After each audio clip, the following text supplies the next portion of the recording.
What's going on, everyone? Happy New Year and welcome to episode 16 of the Rondo.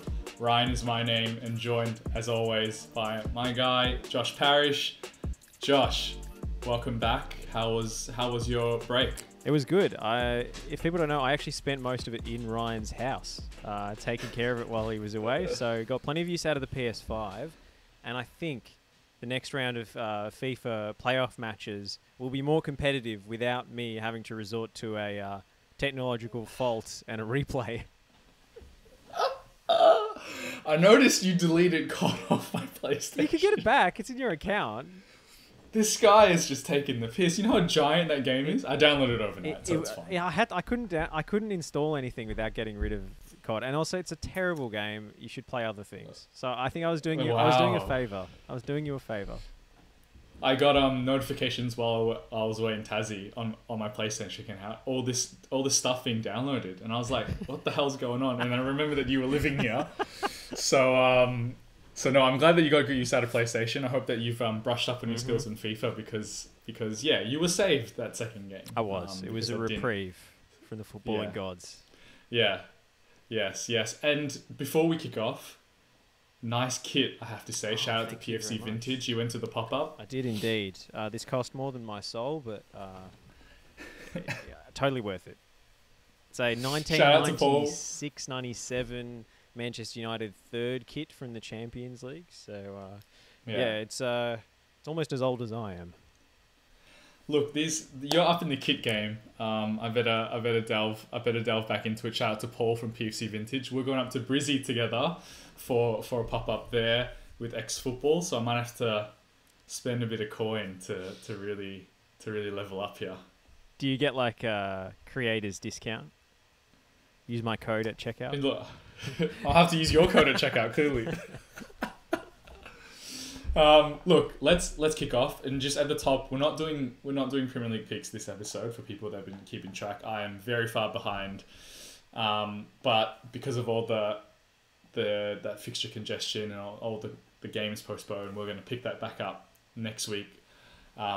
Fresh slate on that, but we want to start as we always do at Manchester United. I feel stupid every time I say it.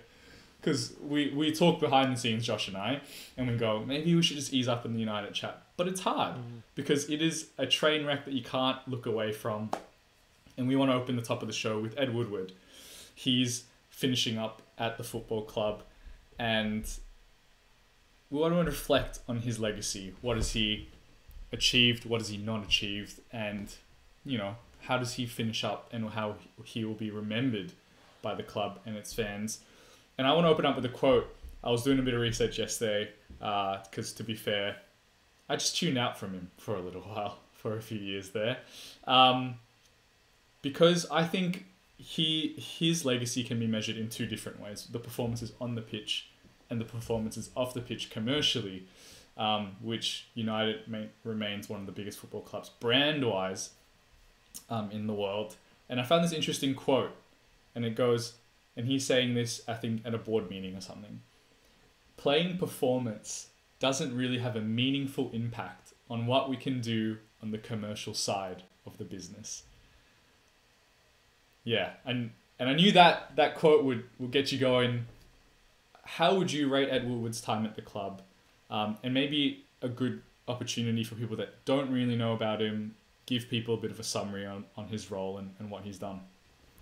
Well, the reason he was given this position was because he was trusted by the ownership, by the Glazers.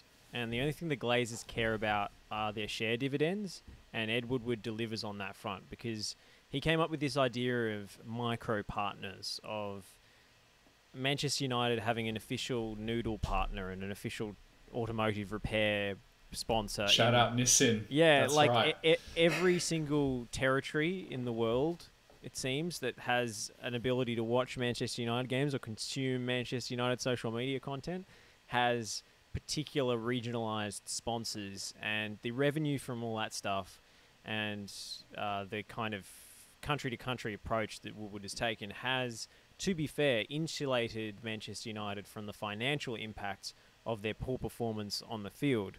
which has cost a lot of other clubs who've slipped out of the Champions League, who've gone through such turmoil and not won that many trophies in his time in charge. I do think he was completely unqualified for the position of someone in charge of footballing matters because he has no football experience. He's not a former player. He's not a former coach. He has really no background in it. He's an investment banker, and that pretty much coloured his entire time in charge. And it seemed to me that a lot of the processes that Manchester United put in place to try and become a modern football club and replace the kind of one-man show that was the Alex Ferguson era, because you can't replace Alex Ferguson. It was a kind of operation where, everything was just in, 1 square foot of real estate, and no one else was really in charge of making the decisions, and there wasn't really a modern scouting department, a modern analytics department. A lot of the processes put in place seem to be just levels of management in between Ed Woodward and kind of the cutting edge of blame. So a lot of it seemed like absolute nonsense to me. Like, he went on some tour I heard about in some of the writings, reflecting on his tenure. I think this might have been Manchester Evening News. He went on this tour around Europe asking all these different clubs, what percentage of the football club is the manager responsible for? I'm like, what kind of a question is that? I wonder what reaction he got. Like, people are like, what do you mean? How is this information useful? It's just like back of a napkin, LinkedIn nonsense. And he still swooped for big, marquee signings while leaving the other player acquisitions to the managers he appointed and then fired. But none of those really came off. Pogba has not been a success at Manchester United. Ronaldo, it's contentious, I know, but I think that money would have been better spent in defensive midfield. Regardless of what you think about Ronaldo's impact on United, everybody at the club, the fans, the players, the manager, were crying out for a defensive midfielder, and they blew all their cash on making Cristiano Ronaldo the best paid player in the Premier League. So there was just a total disconnect between reality and between Ed Woodward's priorities. So his tenure has been a disaster. And you talk about that lack of footballing knowledge, and we've talked about, the roles of a technical director and a football director and how important it is to have that understanding of the game itself. And, reading a bunch of different articles, it just seemed that he, like you said, didn't know that much about the sport. And that also then meant he made sweeping kind of decisions and handovers of responsibility. I heard when David Moyes first came in, everything was under David Moyes' remit, which meant, and he admitted later on that was a big mistake because, a manager primarily should be focusing the team and the results on the pitch, but I don't blame him for Moyes. I don't blame him for Moyes. That was a captain's call. That was Sir Alex Ferguson's decision. Yeah, and he just did whatever 100%. Ferguson told him to do. And if you'd ever met Ferguson, I'm sure you would do anything he told you to do as well, because he's fucking scary. Yeah, 100%. But then with Louis van Gaal as well, I read that they also gave him too much power, and it went from wild things to because the training ground at Carrington was too windy, they had to plant trees in there and stuff like that. It's wild stuff for someone that obviously just lacked that knowledge to be able to decide what was important to deal with at the time and what wasn't. But I want to play devil's advocate here, because when he came in, Sir Alex and David Gill were both leaving the club. Both, equally important parts of that long period of success at Manchester United. Was it too steep a learning curve to then step in without those two kind of giants of the club, or having at least one of them with a guiding hand to show him the ropes? I think it was inevitable that there would be a fall-off after Ferguson's departure because of the one-man show that was his long tenure at the club. The only person he ever really gave responsibility to, I guess, was Carlos Queiroz when he was the assistant manager, and he started doing some of the defensive tactics, away games in the Champions League and so forth. Ferguson very rarely allowed other people to make signings for him or really make any decisions to do with the team. It was all his decisions, his ship that he was captaining. And when that power vacuum opens, and you throw an inexperienced guy like Woodward, who's a finance guru, he's a numbers guy, into the role of essentially football director. I mean, his role is executive vice president or something, but that's what he was. Yeah. Undoubtedly, he's going to be thrown in the deep end. What really struck me though was that, according to reports, he compared the legacy of Ferguson and Sir Matt Busby to an albatross around his neck. I just found that an extraordinary comment, because why do you think you're here? Why do you think you're paid so well to do this job so poorly for so many years? It's because you're in charge of the most storied football club in the world, and it's largely down to those two men. To call that a burden, an albatross, I think displays a real disrespect for what you're in charge of. Like, would you have preferred to take charge of some, conference club or League 2 club where you're paid peanuts to try and build it up from the bottom? Like, Manchester United is a gift, financially, supporter base, the team that they inherited, maybe it was aging, but I just found that an extraordinary comment, and it portrayed, I think, some of what went wrong in the wake of Ferguson's departure. You needed somebody who appreciated that legacy and was grateful for it, not who viewed it as a burden. 100%. And we'll end the Woodward chat on this. He had 8 years in his role at the club and 3 trophies, but nothing since 2017. 4 Champions League qualifications. And I think it's crazy. That now in articles that Champions League qualifications count as some sort of medal to be worn. But I'm sure a lot of fans will be happy to see the back of Ed Woodward and looking forward to something brighter and better in the future, fingers crossed. But something else that has been talked about as both a burden and a gift, the AFCON, it's just kicked off. Brilliant tournament. I've been watching a few of the highlights, and it's been awesome to watch. But it's been at the center of a bit of a controversy because obviously Jurgen Klopp made comments a few months ago calling it a little tournament and talked about I don't know how he would describe it, but an inconvenience almost at having that tournament take place in the middle of a season and to lose players like Mo Salah and Sadio Mane.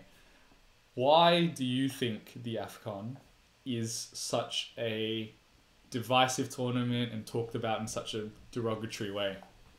Well, first off, I think it's just plain old Eurocentrism, just societally, not even in football terms, that everything from the third world and from Africa is looked down upon as somehow lesser or less important. Probably more of a factor is that it is staged in the middle of the European season.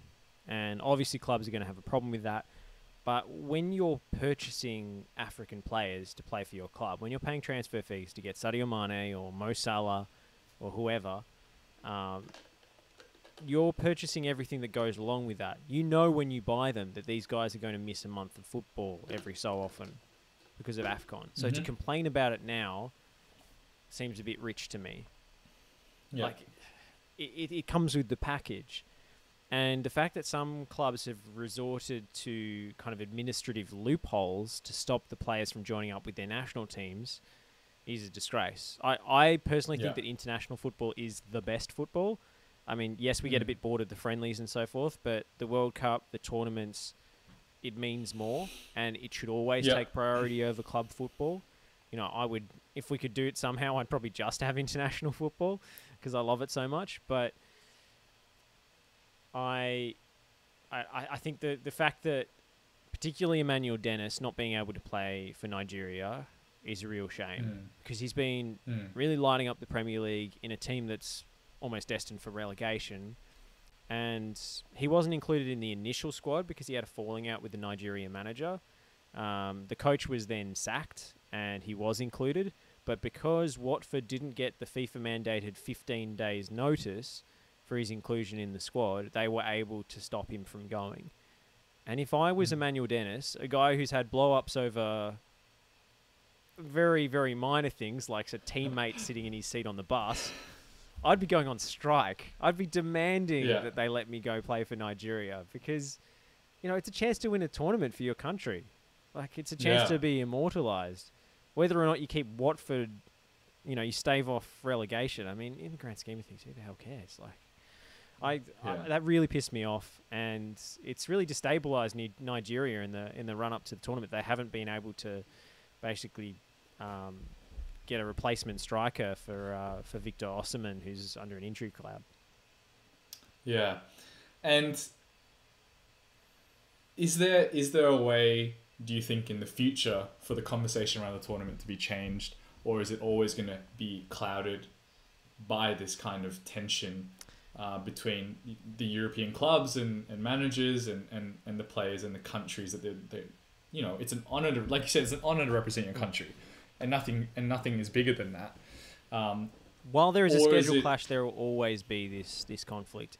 I didn't appreciate Klopp's comments. I didn't appreciate the European Clubs Association trying to get them to cancel the tournament or withdraw all European-based players from it because they said the players weren't safe in the COVID situation, where there are actually more cases in the UK per day than there are in Cameroon by quite a wide margin. I mean, the UK is the capital of Omicron right now, so to say the players are somehow less safe in Cameroon is ridiculous. I didn't appreciate any of that, and I think FIFA needs to give CAF and these international bodies more authority and more power in terms of calling players up. The 15 days notice, I think, is a bit excessive. I think a week is fine.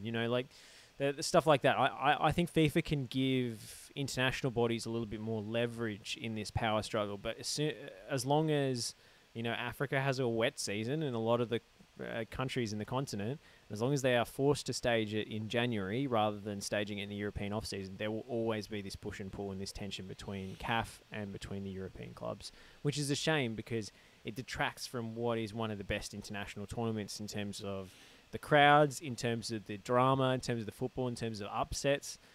AFCON is unbelievable, and I would like to see more broadcasters centre it and give it more prominence, because it's quite hard to watch here. And in the UK, apparently they've basically been giving it no fanfare. One commentator, no pre-game, no post-game, no fanfare around it. So it's not viewed as important by fans because the media doesn't give it the coverage and the funding that it needs to gain that reputation and prominence. If you put effort in, fans will respond. Of course, and I think, I struggled to find out where I could watch it here. I've been watching highlights on YouTube. I had no idea it was on beIN Sports until, I did a lot of Googling. The first thing that comes up on Google when I Googled it was that it was on Optus Sport, which it's not on Optus Sport, so I don't know how that was at the top of the thing. So I think it deserves a lot more respect as a footballing tournament, and like you said, when there's no money involved in terms of being paid to play for a football club, I think, you're right. International football is the purest form. You're doing it for the love of your country, for representation. And that's fundamentally why we love the sport. I wanted to bring up one story that I thought was cool. Was a League of Ireland player, which is a semi-professional competition, the League of Ireland in the Republic of Ireland. He was called up to play for Cape Verde, the country of his father's birth. And he didn't think that the contact that he got, I think it was a LinkedIn message in Portuguese from the manager, he thought it was a spam message, so he didn't open it. And they had to contact him several times. So, there are stories like that with players of African heritage, thinking it's a prank, thinking it's not real, and then saying, oh my God, I can play at an international tournament for Cape Verde. That's crazy. That's so cool. Yeah, insane. And I think that's a good place to leave that. A nice feel-good story. And Cape Verde didn't do that badly as well in their first game. Yeah, and I love their kit. So if anyone knows where to get a Cape Verde kit, hook your boy up. The Zimbabwe kits as well are amazing. Oh, elite. Oh my God. Elite. Moving on now to another contentious thing that's happened over our break. And we did talk about him a little bit before we finished up in 2021. Romelu Lukaku, we talked about his struggles with Chelsea, and you mentioned him playing out of position and how he could actually be better out wide, coming in, running at defenders rather than back to goal as a traditional number 9. he did what has been described as an explosive interview with Sky Sport Italia. And I just want your thoughts on it. I want to know what you think, how it was handled by Thomas Tuchel and Chelsea and Lukaku's future together. So I'm going to give you a couple of snippets from that interview. Two especially that were pulled into focus. So the first one, he's talking about Tuchel. I think the coach has chosen to play with another system. I just have to not give up and continue to work and be a professional.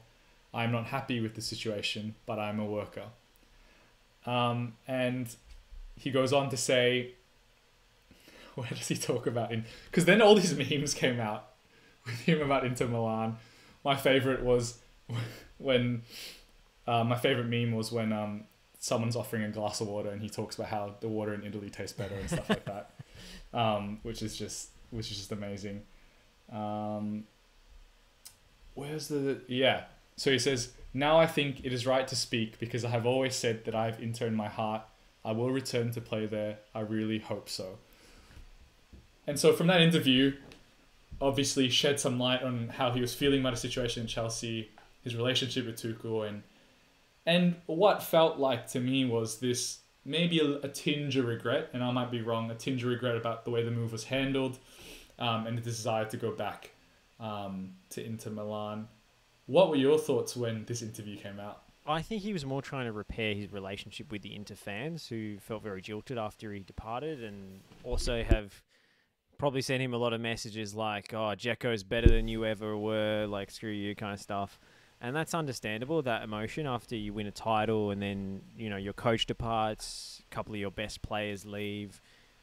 Everybody thought Inter was falling off a cliff when Conte left, and they, I thought, downgraded and replaced him with Simone Inzaghi. When Lukaku left and they got Edin Dzeko, an aging Edin Dzeko on a free transfer, and they've improved. They got better. It's amazing what Inter are doing in Serie A. And Lukaku, his time at Inter was so positive because, you know, he's had such a terrible spell at Manchester United, and, you know, he was getting social media abuse over his fitness, and his first touch was a big thing. And he played in a system that suited his attributes, where he's able to face forward and run at players and play in transition. And I thought Chelsea would be a decent fit, but the reason he left is not because he wanted to leave, but because he saw the writing on the wall. Inter's owners, the Suning Group, are hemorrhaging money based on their situation in China, and they had to sell him. He had to leave. They basically pushed him out the door because there's a big chunk of money, 80 million plus pounds, whatever Chelsea paid for him, is a lot of money for a Serie A team. And Inter their owners had massive debts that they had to clear. So, you know, he didn't really have a choice, and I think he felt hard done by based on the reaction of the supporters who were so angry at him for leaving after such a successful season. So I'd imagine feeling very conflicted about that. Yes, Chelsea is a step up in a league that has more global prominence, and Chelsea are just coming off winning the Champions League. But when you're a star signing and you're getting benched and left out of squads all the time because Tuchel's decided that, you know, Kai Havertz and Timo Werner are better suited to his system than you are, I can imagine feeling pretty jilted about that. So I thought the reaction from Chelsea was a bit overblown. I also thought that the rumours that came out in the wake of the interview, stuff that was apparently said off the record, was a bit was nonsense, and I think clouded people's interpretation of what Lukaku had actually said. What were some of those things? So it was like the brother of the reporter who did the interview who tweeted something like, oh yeah, and after the interview, like off the record, Lukaku said he's going to leave Chelsea in the off-season, he's going to come back or whatever. And that just, like, the brother of the interviewer, like, airing off the record comments, like, that seemed like nonsense to me. But clearly Tuchel was not impressed because Lukaku's had to do the whole apology to the supporters, the Comunicado Oficial social media video to make up and everything. So clearly the reaction in the Chelsea dressing room was not positive, which is really interesting to me because I didn't think anything he said was that out of bounds, really. But do you think that the club had to do that, to go on that apology tour to try and save face? I think what players are seemingly forced to do after every loss, to front up and plead for forgiveness and abase themselves in front of the supporters, is a very unhealthy culture. People miss penalties. You know, people say things they shouldn't. It doesn't mean you have to get on your knees and beg for forgiveness. Like we talked about this with Manchester United, with, you know, Bruno Fernandes posting these open letters to fans after he misses a penalty or something. It's just nonsense. Like, it's a game. Like, I think it's unhealthy for players, like, mental health. It's not a culture that I appreciate. Maybe this is a different case, but I see a trend towards, you know, players having to make these public apologies for very minor things, and I just don't think I don't think it's a good culture. Yeah, and I want to just touch on something that you mentioned before, is that fans sometimes don't always have the fuller picture, right? And you describing why Lukaku actually left. It wasn't just a mere, I want to go to Chelsea, but was actually because of things going on behind the scenes. And I think that feeds into this culture as well. Like, you know, when people apologize for stuff, it's like, you don't have the full picture, and like, you don't always have to go out and try and placate sometimes a very small group of people that are just like, that just happen to have a voice. And you know what I want to add to this, actually, is that Lukaku on Twitter is one of the most open and genuine people, and he engages with supporters, and he does like Q&As and stuff, and it's clearly him running it. It's clearly not some like social media company ghosting all of his tweets. It's clearly him, and he's one of the best dudes. He's so funny and he's so genuine. And I hope... All right, Lukaku, love it. Jeez, this guy out here is just... No, he's such a good guy. Nah, I'm joking. I hope that this admonishment doesn't make him completely close up and try and stage manage all of his media appearances and Twitter content and stuff, because that back and forth with supporters and so forth on Twitter has been one of the best parts of having Lukaku back in the Premier League. Like, unfortunately, he hasn't delivered on the pitch. I think it's a tactical issue. I think Lukaku is miscast as a sort of target player because he's so big, and he's actually more of a run off the shoulder of the last defender, or pick the ball up deep and dribble at defenders. And I think if he was to play a different position in that Chelsea front three, maybe on the right of the three in the 3-4-3 formation, where he could, you know, run at players a bit more, and Havertz can have the burden of having his back to goal, that might suit Lukaku's skill better, because he played really well in a strike partnership when the burden wasn't always on him to be the centre forward. When he had Martinez. And his best performance for Belgium was against Brazil in the 2018 World Cup, when he was playing on the right wing. So, you know, I think his physical attributes mean he is miscast as this kind of target man centre forward. And I think the same is kind of true of Haaland in a way. You know, these players are so mobile and so skillful at speed that, you know, just because they're big doesn't mean they're a target man. 100%. And another player skillful at speed, but has also in a similar way been forced out of a football club due to things going on behind the scenes. The last thing that we want to cover up today is Felipe Coutinho, who has ended up at Aston Villa. Before we started, you described it as a football manager-esque signing. I'm inclined to agree. Talk to me about what this means for his career, right? Because since his big move to Barcelona, it's never really happened for him in Catalonia. And he had a brief loan spell to Bayern Munich, where his most famous moment was knocking Barcelona out of the Champions League. Will he be a success at Aston Villa, and can he fit into this, you know, this project that Steven Gerrard's trying to build? Coutinho is an interesting player because he's sort of another era. He doesn't really have a lot of aerobic capacity. So even though it was a loss for Liverpool at the time and he was playing really well for them, they actually peaked after his departure because Klopp decided that the midfield was no longer a place for creative players. And he ended up outsourcing the creativity to his front three and his fullbacks. And the centre of midfield was a place for engines. And I think you've seen that with trying to incorporate Thiago, is he hasn't always been a seamless fit because Liverpool's midfield players are just runners. They just, you know, they just press the other team into oblivion and feast on second balls and get into the box. So Coutinho didn't fit that mindset. And when he went to Barcelona, it was at a time where he was trying to replace Neymar. And then they're very different. You know, yes, they both play on the left and they like to cut in, but that's where the similarities end. Coutinho is a player of tight spaces, and Neymar was a guy, at least in his Barcelona days, was a guy who liked to stretch the pitch and run it, have the ball switched to him or played in behind to him and then cause havoc on the run. So Coutinho didn't quite fit the mould of what Barcelona needed, and they're already on a downward trend, and they spent way too much money on him. Like, the transfer fee is ridiculous, and that was, that actually was an albatross around his neck, unlike Ed Woodward and Manchester United. But, yeah, Coutinho has become a symbol of Barcelona's failure through circumstances sometimes beyond his control. Yes, the performances haven't matched up with the transfer fee, but he didn't decide what his transfer fee was. Barcelona did. And also, in a way, Nike did, because it was before a World Cup, and Nike wanted a Brazilian at Barcelona.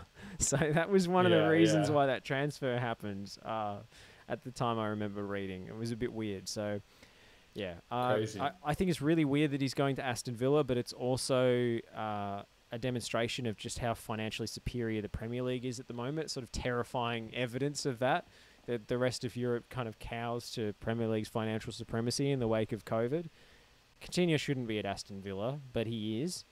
And maybe he'll be the spiritual successor to Jack Grealish in that left-hand side role. I'm not sure where Emi Buendia fits in now, but it's clearly a coup for Villa to sign a player of his reputation and his skill sets. And it's only a loan deal, so if it doesn't work out, there's not a lot of risk involved. I think it's a good signing for Aston Villa, but it's a bit of a weird destination for Coutinho to end up, and sort of sums up his career trajectory since his move. And do you think that this is a good opportunity for him to save his career in a sense? Because, put in a good six months at Aston Villa and suddenly you can be the talk of the town again. Yeah, I think so. His wages have become an issue, much in the same way as Bale's at Real Madrid. Once you have a player on the outs who is on big money, it becomes very, very difficult to shift them. So if his salary expectations are lowered somewhat and he just wants to play, he's got any number of possibilities across Europe where he could end up. But if he only will accept super club wages, that will limit his role in his playing time. I don't quite see where he fits in at the top of European football at the moment, just because he's not much of a... his lungs are too small. He does 3 sprints and he's tired. He's a little waif of a guy. But he's a magician when he gets the ball. So I'm really pleased to be able to watch him again on a regular basis, because he's a fun player to watch when he gets it. And I think there needs to be still room in modern football for creative players who aren't, who don't have iron lungs. And how much do you think this move was also predicated on his relationship with Steven Gerrard? They played together at Anfield for a while. Did that have a big part to play in bringing him to Birmingham? Yeah, I don't think the previous manager would have been able to pull this off. I think Stevie G... What do you mean Dean Smith couldn't pull? Yeah, I don't think Coutinho's signing for Dean Smith. I think Gerrard's star power is an attractive thing for athletes. I think it's mainly to do with Aston Villa actually having a lot more money than people realise. They are pretty cashed up, despite their performances in the Premier League, leading them dangerously close to relegation in recent times. So they are one of the biggest clubs in England in regards to fan base. So if they can get into sort of Europa League places, I think that's a good spot for them. They and Everton should be their potential is a lot higher than where they are now. Well, Josh, that is a good place to end episode 16, the first one for 2022. 2022, baby. That's gonna have to get used to. At the start of every new year, you're still referencing the year that's just gone. Yeah, I'm gonna have to get used to shifting that out. Hopefully, that COVID starts to chill the fuck out a little bit so that we can get back to recording in person. You've got your booster. Yes, I've got the 5G coursing through my veins again. I feel invincible. So give me a week, I'll be back in person. Nice. And we'll have a lot more content coming your way this year as well. Like I said, I'll be linking up with X-Football, PFC Vintage, and the likes up in Brizzy. We're going to do some content there. If you fancy a bit of a road trip, come up to sunny Brizzy. I'll put it in my diary. Cool. All right. Well, thank you for watching, everyone. And until next time, Josh, we're going to leave them with something you're looking forward to in the week upcoming. Just AFCON, really. I'm looking forward to getting my teeth stuck into that competition and seeing who the contenders are. I think Algeria are looking really good. They're playing unbelievable football at the moment. But I also just think that Nigeria, if everything comes together, they're sort of the team that is always too there's too much drama in the background for them to reach their potential. But AFCON is a tournament where magical things can happen. So we could see a complete outsider come and win it. It's happened before. Maybe we'll put a kid on the line or something for this one, Josh. Ooh. Since you're a big spender on that United top, I reckon we could do something. I know the group stages are kicked off, so maybe after the group stages, Okay, all right. we'll think about it.